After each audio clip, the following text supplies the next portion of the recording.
Friends,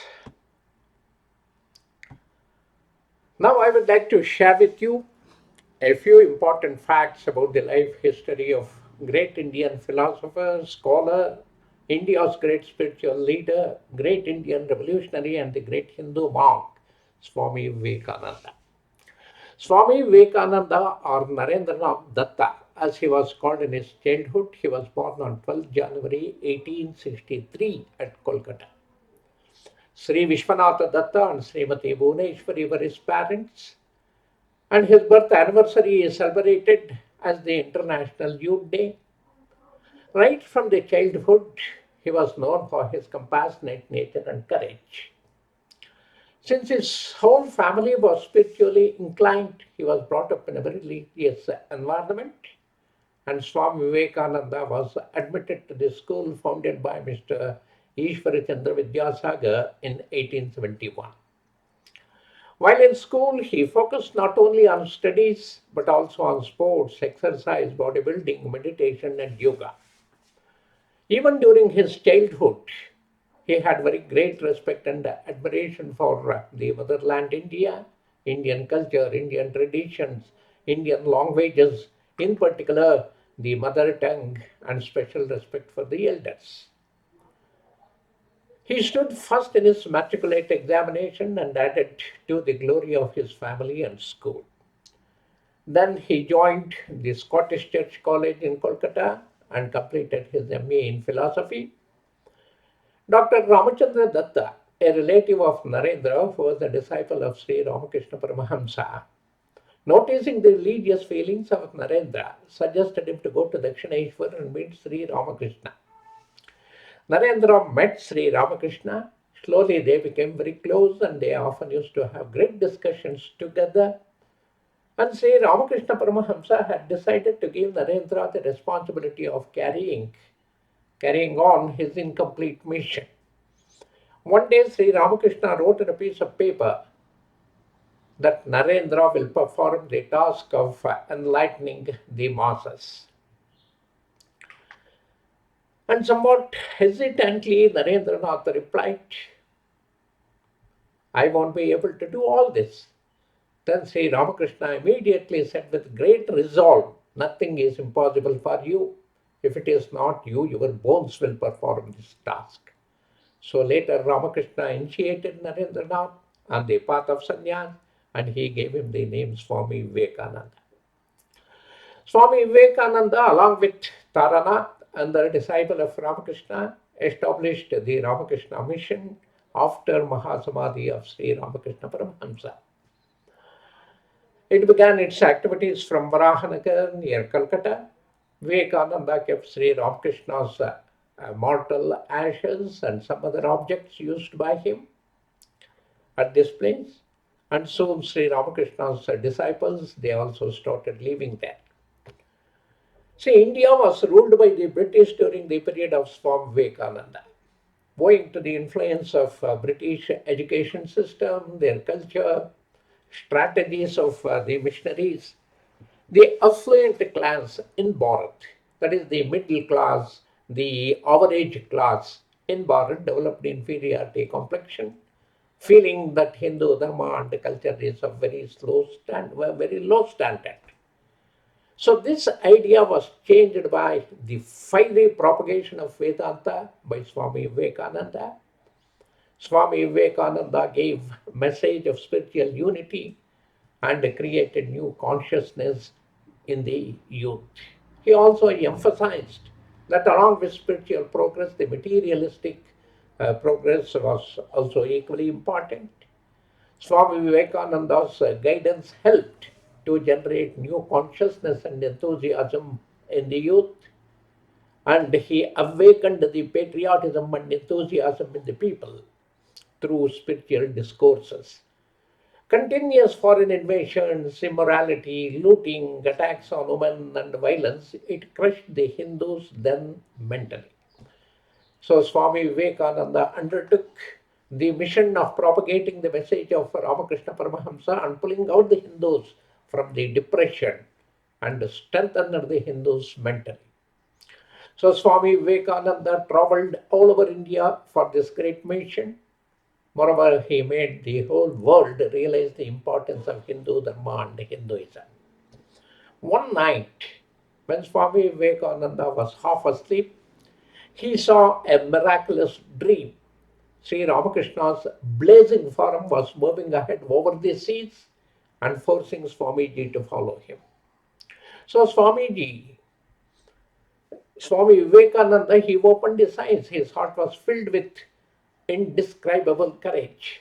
So at the same time, he heard very clearly a divine voice saying, "Go all round and abroad and tell the people about the greatness of Hinduism." So then he resolved to go abroad and he completed all arrangements within a day or two. Swami Vivekananda left the Indian shores abroad in the ship Peninsula on 31st May 1893. That is when he was exactly 30 years. He reached Canada on 15th of July. From there, he traveled by train to the famous city of Chicago in America. He came to know that the World Parliament of Religions, it was going on, it was going to be held on 11th September there. Swami Vivekananda did not have the invitation required to participate in this conference. Further, even the date to register as a representative had lapsed.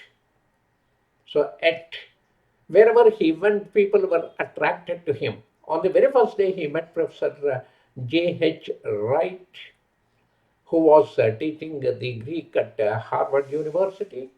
So the two of them they conversed for almost 4 hours. The professor was so impressed by Swami Vivekananda's talent and intellect that he accepted the responsibility of giving Swamiji the admittance to the World Parliament of Religions as a representative. So Vivekananda proved to be a true representative of Hinduism as he made his fervent appeal for tolerance to the whole world from the dais of the World Parliament of Religions at Chicago on 11th September 1893.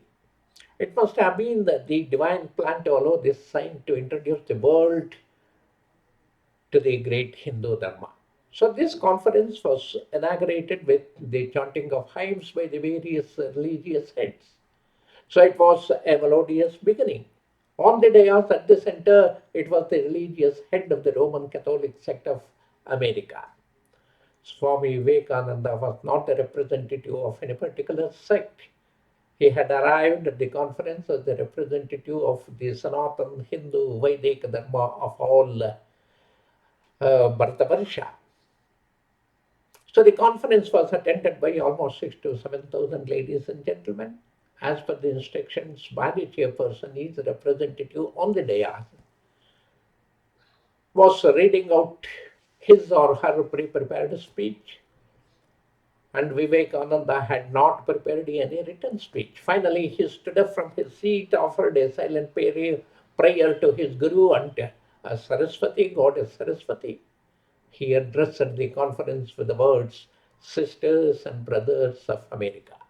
So these words had such miraculous strength in them that those thousands gathered stood up and there was a continuous applause. So the emotional appeal in those compassionate words had stirred every heart.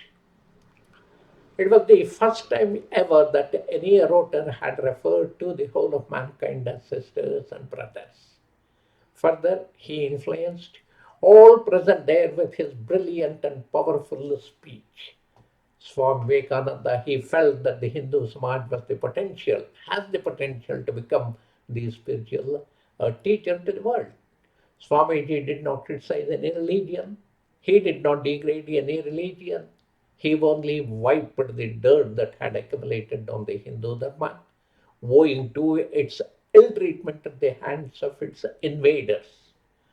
So Swami Vivekananda placed Hinduism on the highest pedestal of the World Parliament of Religions.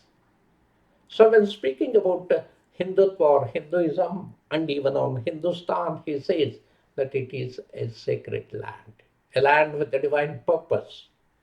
Hindustan is the abode of spirituality. It's the only land where one can experience not only tolerance but also affection for other religions.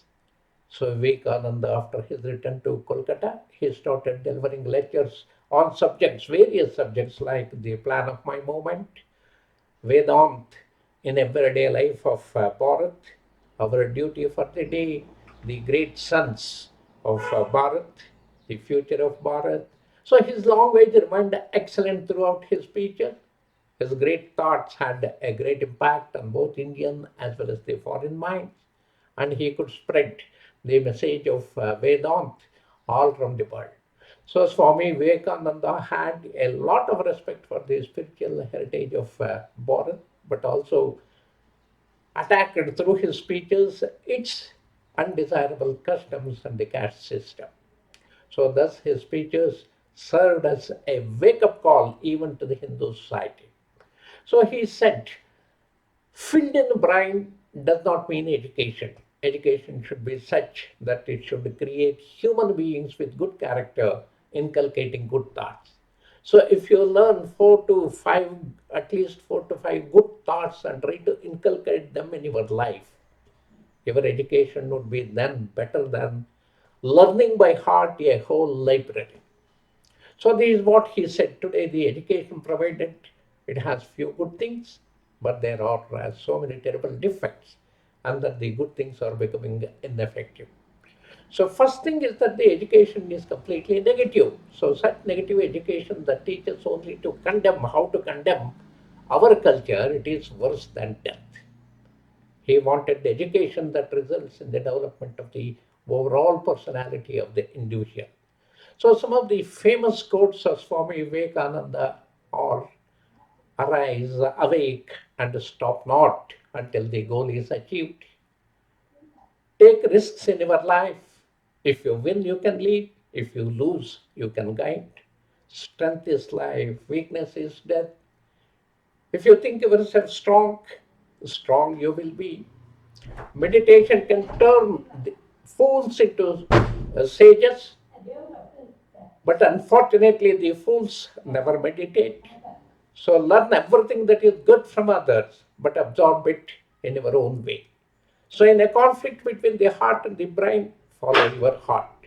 So you should work like a master, not as a slave. You are the creator of your own destiny. So all power is within you. You can do anything and everything. So these are some of the important quotes, slogans of Swami Vivekananda. So the greatest sin, according to him, is to think that you are weak. July 4th, 1902, Swamiji, at the young age of 39, he left us physically. Let us offer our heartfelt respects to him on his birthday. So, Jai Swami Vivekananda ji, long live your ideals and long live your ideas. So, thank you very much. Thank you very much.